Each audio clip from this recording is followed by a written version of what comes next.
പ്രതിപക്ഷ നേതാവായ രാഹുൽ ഗാന്ധിയുടെ വരവോടെ രാഷ്ട്രീയത്തിൽ കാര്യമായ മാറ്റം വന്നിട്ടുണ്ടെന്ന് തന്റെ അഭിപ്രായം പറഞ്ഞ് രംഗത്തെത്തിയിരിക്കുകയാണ് മുൻ കേന്ദ്രമന്ത്രിയും എംപിയുമായിരുന്ന സ്മൃതി ഇറാനി. അദ്ദേഹം വിജയിച്ചുവെന്നാണ് സ്വയം കരുതുന്നത്.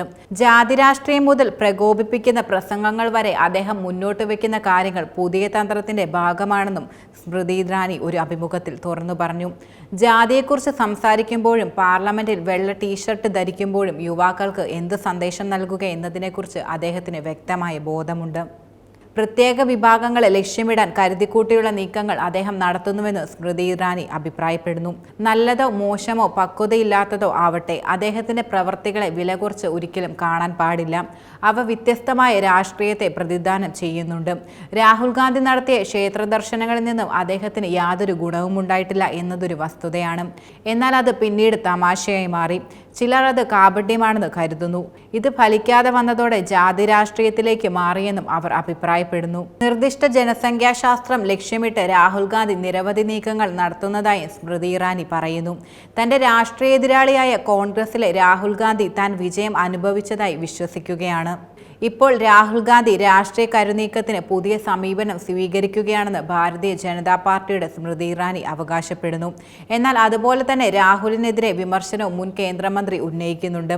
രാഹുലിന്റെ രാഷ്ട്രീയത്തിന് ആത്മാർത്ഥതയില്ലെന്ന് അവർ ചൂണ്ടിക്കാണിക്കുന്നു. രാഹുൽ വളരെ കണക്കുകൂട്ടലോടുകൂടിയുള്ള നീക്കങ്ങളാണ് നിലവിൽ നടത്തുന്നത്. അദ്ദേഹത്തിന്റെ നീക്കങ്ങളെല്ലാം ഒരു പ്രത്യേകതരം ജനവിഭാഗത്തിന് വേണ്ടിയാണ്, അവരെ സ്വാധീനിക്കാൻ വേണ്ടിയാണ്. രാഹുൽ ഗാന്ധിയെ വിമർശിക്കുന്നതിനെയും വില കുറച്ച് കാണുന്നതിനെയും കുറിച്ച് സ്മൃതി മുന്നറിയിപ്പ് നൽകുകയുണ്ടായി. രാഹുൽ ഗാന്ധി പറയുന്നതോ ചെയ്യുന്നതോ ആയ കാര്യങ്ങളിൽ തെറ്റിദ്ധാരണ ഉണ്ടാകാൻ പാടില്ല. ഇത് നല്ലതോ മോശമോ ഇനി ബാലിശമാണെന്ന് തോന്നുന്നുണ്ടെങ്കിൽ പോലും അവയെ വില കുറച്ച് ഒരിക്കലും കാണരുത്. അത് വ്യത്യസ്തമായൊരു രാഷ്ട്രീയമാണെന്നും സ്മൃതി ഇറാനി കൂട്ടിച്ചേർത്തു. കോൺഗ്രസ് മുൻകാലങ്ങളിൽ പിന്തുടർന്ന മൃദു ഹിന്ദുത്വത്തെയും സ്മൃതി വിമർശിക്കുകയുണ്ടായി. രാഹുൽ മുമ്പ് തെരഞ്ഞെടുപ്പ് കാലത്ത് ക്ഷേത്ര സന്ദർശനങ്ങൾ നടത്തിയത് ഒന്നും തന്നെ വോട്ടർമാർ കാര്യമായി എടുത്തിരുന്നില്ല. പലരും ഇതിനെ സംശയത്തോടെയാണ് നോക്കിക്കണ്ടത്. വിജയം കാണാത്ത ഈ തന്ത്രത്തിൽ നിന്നാണ് രാഹുൽ ഗാന്ധി പുതിയ രാഷ്ട്രീയ വിജയങ്ങൾ നേടിയെന്ന വസ്തുത എല്ലാവരും മനസ്സിലാക്കണം. ക്ഷേത്ര സന്ദർശനങ്ങൾ ശ്രദ്ധിച്ചാൽ മനസ്സിലാക്കാൻ കഴിയും. എന്നാൽ അതെല്ലാം തമാശയായി മാറുന്നതാണ് പിന്നീട് കണ്ട കാഴ്ച.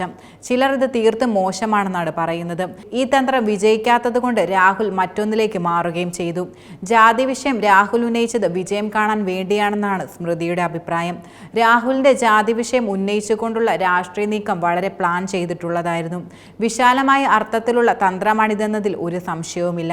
അതിലൂടെ രാഹുൽ തന്റെ ഇന്ത്യൻ രാഷ്ട്രീയത്തിലെ പ്രസക്തി നിലനിർത്തുക എന്നതാണ് ലക്ഷ്യമിടുന്നത്.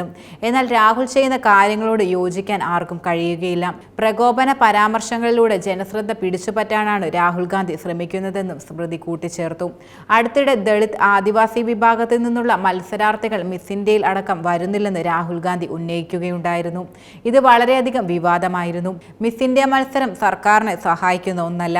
എന്നിട്ടും സോഷ്യൽ മീഡിയയിൽ രാഹുൽ ഗാന്ധി ഈ വിഷയം ഉന്നയിക്കുകയുണ്ടായി. കാരണം അത് മാധ്യമങ്ങളിൽ വാർത്തയാകുമെന്ന് രാഹുലിന് നന്നായി അറിയാമായിരുന്നു. രാഹുലിന്റെ പ്രത്യയശാസ്ത്രത്തിൽ ആത്മാർത്ഥത വളരെ കുറവാണ്. സ്വാഭാവികമായ മൂല്യങ്ങളെക്കാൾ വളരെ കണക്കുകൂട്ടി കാര്യങ്ങൾ ചെയ്യുന്നയാളാണ് രാഹുൽ ഗാന്ധിയെന്നും എല്ലാം വെറും രാഷ്ട്രീയ തന്ത്രങ്ങൾ മാത്രമാണെന്നും സ്മൃതി ഇറാനി അഭിപ്രായപ്പെടുന്നു.